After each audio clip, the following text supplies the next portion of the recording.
c'est un passage en force que le gouvernement veut octroyer par rapport à ce décret d'interdiction des véhicules d'un certain âge dans la circulation en Côte d'Ivoire.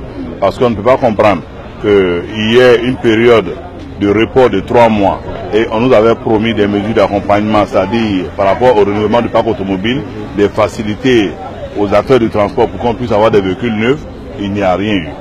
On a fait 3 mois de statu quo sur ce projet et après les 3 mois, nous voyons ce qu'on a pu constater même pendant les 3 mois qui est totalement en déphasage avec le projet, c'est qu'il y a eu le scandale du guichet unique. On ne peut pas comprendre que pendant qu'il y a tous ces scandales-là, que dans le nord de la Côte d'Ivoire, plus de 60% du territoire ivoirien, c'est des motos qui sont taxis, que le gouvernement veuille interdire les véhicules à l'exportation pour venir en Côte d'Ivoire. Nous, en tant qu'opérateurs économiques transporteurs, nous trouvons que vraiment c'est de mettre la charrue avant les bœufs. Il faut que le gouvernement prenne vraiment l'engagement de faire un travail sérieux et que nous allions en atelier et qu'on puisse faire un effort pour régler cela. Sinon, à cette allure-là, ça ne peut pas aller. Ça ne peut pas aller. On ne peut pas interdire les véhicules dans un pays où c'est les motos 2 roues qui font taxi. Ce n'est pas juste. Nous trouvons que vraiment c'est une aberration, que ce n'est pas la bonne méthode, qu'il faudra vraiment qu'on en arrive au fait qu'on ait un atelier où les vrais acteurs qui ont des véhicules et non pas des gens aux ordres du gouvernement venus faire des déclarations au nom des transporteurs. Le vrai problème va surgir. Parce que le jour où on va nous interdire de travailler, forcément il y aura vraiment péril à la demeure, les populations vont souffrir.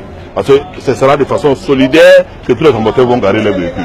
Parce qu'on ne peut pas comprendre que quelqu'un qui a économisé son argent, qui a souffert, qui a mis toutes ses économies dans un véhicule et qui paye tous les taxes de l'État et qu'un matin on se réveille sans vraiment créer les conditions d'un renouvellement quelconque, qu'on vient interdire aux gens de travailler et qu'on nous dit d'arrêter. Mais il faut que la Côte d'Ivoire soit réaliste. 60% du territoire ivoirien, c'est les motos qui sont taxis. Mais pourquoi interdire les véhicules de venir en Côte d'Ivoire? Abidjan n'est pas la Côte d'Ivoire. On peut faire une loi et dire qu'Abidjan est saturé, vous n'avez pas de solution pour les circulations, vous pouvez créer vos lois sur Abidjan. Mais chez nous au nord, c'est une honte. Moi, chez moi, au Guinée, il y a 3 ou 5 taxis au maximum. Il n'y a que des motos. Nos parents sont sur les motos avec des femmes enceintes pour aller accoucher dans les hôpitaux. On n'a qu'à être un peu réaliste. On ne peut pas être à Abidjan et puis dire tout va bien. Un pays, ce n'est pas seulement la capitale. Donc nous, en tout cas, la Coordination nationale des gares routières, après avoir sillonné les villes de l'intérieur, nous avons parlé à nos mandants et nous ont dit qu'ils ne sont pas d'accord avec la mesure. Donc nous informons, si la RTI, c'est la télé nationale de tout le monde, nous passons par votre canal pour informer les populations que là, au niveau de la coordination, les 14 000 adhérents que nous avons, on dit qu'ils ne sont pas d'accord avec cette réforme. C'est pour ça que vous ne nous voyez à aucune des prises de décision concernant ce projet. Sinon, on nous a mis dans ce comité, dans un comité qu'on avait cru réaliste, et allait trouver des mesures d'accompagnement réalistes en changeant les véhicules. Mais s'il n'y a pas de... on ne parle pas de ça. On parle de tout seul de donner des véhicules avec des conditions souples aux acteurs.